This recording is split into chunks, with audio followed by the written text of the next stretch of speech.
Hello, everybody. This is Zaxter99.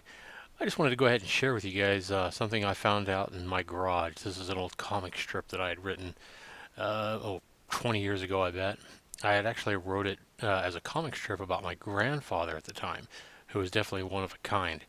And this was a comic strip that I wrote about him. And I wanted to go ahead and share one of the excerpts from this magazine or this little booklet that I wrote with a pen and paper.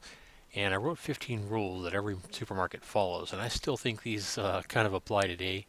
It says here, it has a guy saying, yeah, we've all had the experience of going into a crowded supermarket to get a gallon of milk or supplies for a Saturday night's party. Are you aware there are certain guidelines that every supermarket must follow to stay in business? Trust me, it's true. Just take a look and see if you don't agree with me.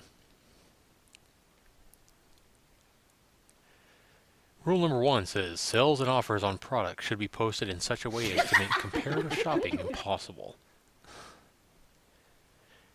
And that is kind of true if you look at that. They always give you free items or, buy one, get one free, that kind of thing.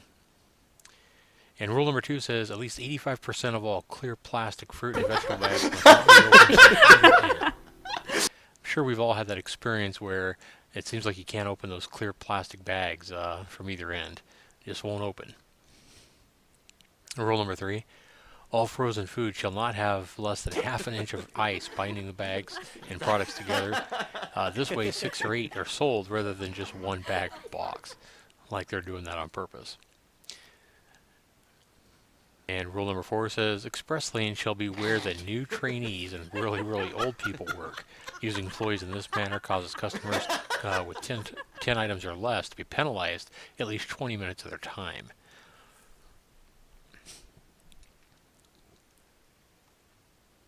And rule number five, products must be priced so that trying to buy healthy food costs the customer at least twice as much money. Now, I don't know if this is the supermarket's fault or not, but it does seem like this is the case. You can definitely buy the junk food cheaper than health food nowadays. Rule number six says all products such as condoms, feminine hygiene products, and weight loss magazines must be announced over the speaker system to double check the price. Announcing the product size is vital, even though it has no bearing on the cost. And it has to go, price check, teeny Tim size, extra small ribbed condoms. I need a price check, please. That would be embarrassing. Rule number seven, cans must be stacked on the display in such a manner that if one is removed, the whole display is knocked off balance.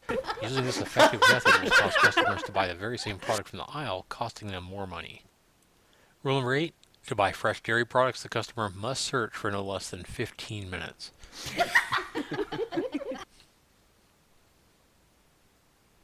Rule number nine says all checks must be approved by the computer and no less than 3 supermarket clerks. If this process takes less than 5 minutes, extra identification must be provided from the customer and the approval process starts over. Rule 10 says meat products must be leaking, causing the packages to be sticky and messy. That is kind of gross. I think I've seen that before in the supermarkets where you go buy like hamburger meat or steaks or something like that, and there is that blood and sticky mess, and that is kind of gross. It's like, couldn't they spend just a little bit more money and package it a little better?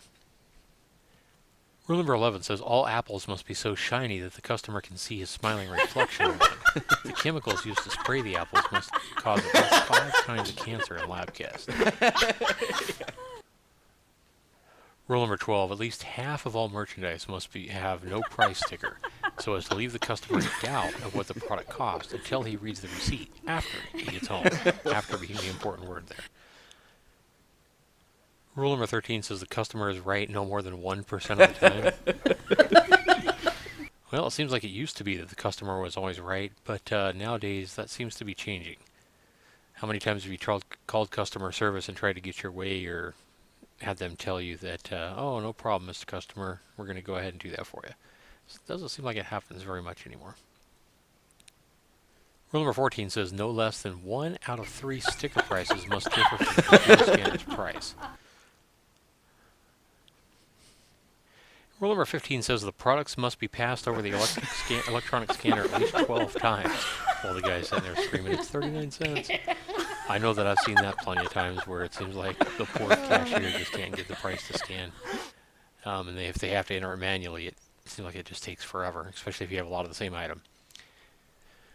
Well, this has been Zaxter99. I just wanted to go ahead and share this with you. This is an old comic strip, like I said, I wrote.